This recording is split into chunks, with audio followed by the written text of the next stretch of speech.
In this video, I'm going to teach you one way of transitioning the diamond stitch to the next coil in the project. All right, I have completed my forward stitches going all the way around, and my last forward stitch I have put in the beginning column of stitches of the previous row. So you'll see these line up right here. 1, 2, 3. So that's where your last stitch comes out of the forward stitches. Now we're going to begin doing the reverse stitches or the back stitches. And all we do is insert your needle in the hole of where your forward stitches came through. Same hole all the way around. So I'm going to take several here and show you how the diamonds begin to form whenever you do your back stitch. As I've said before, it takes 2 rows minimum before the diamond pattern begins to show up. So I won't do the entire row, but I will take several stitches here so that you see how the pattern begins to develop.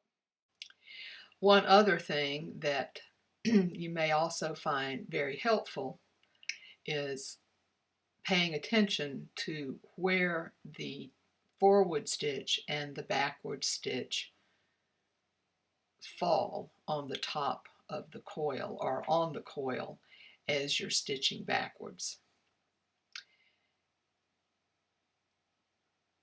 All right, as you see here, one of them is further back than the others. So what I like to do, and you can do this either now or as you come back around, but I try to adjust the threads so that the crossing point is at the top of the coil. Now, if you're at a point where you're trying to curve the coil, you may want to place that crossing point at various other spots. But if you're doing a straight pattern or a flat pattern, you'd want to keep those crossing points on the top of your coil. All right, I've worked my way around back to the beginning, and I want to try to transition to the next row. So in order to complete the last diamond on this row, I need for my thread to be in this position. Correct? That completes this last diamond.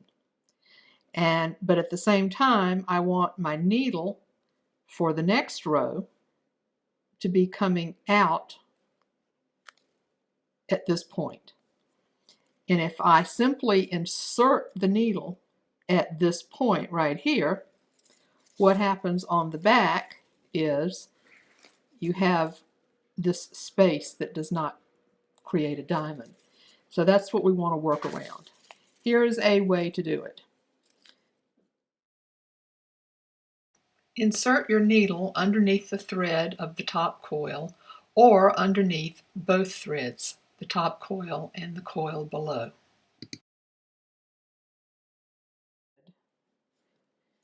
Right here. Can you see that? It's underneath this top thread. And that's just so I can catch it. Okay? So, and then bring it back to the back. So now I've created the last diamond with just a little loop around the thread that won't be visible. Now on the back, in order to finish this bottom diamond, this thread needs to come to this point. But again, I need my needle out on this side.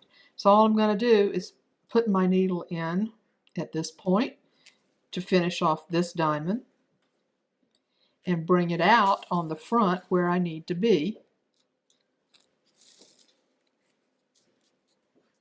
And it's quite an angle that you need to put the needle. There we go.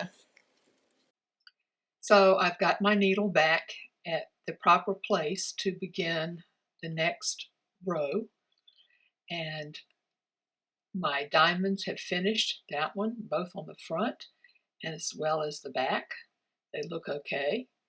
And now my thread is in the proper position to begin stitching the forward stitches of the next coil.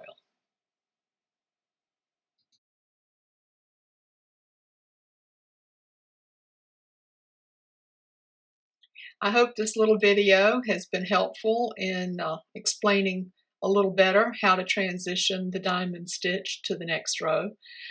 There are many different ways. This just happens to be one that I find easy, but anything that achieves the same effect is, of course, the correct thing to do.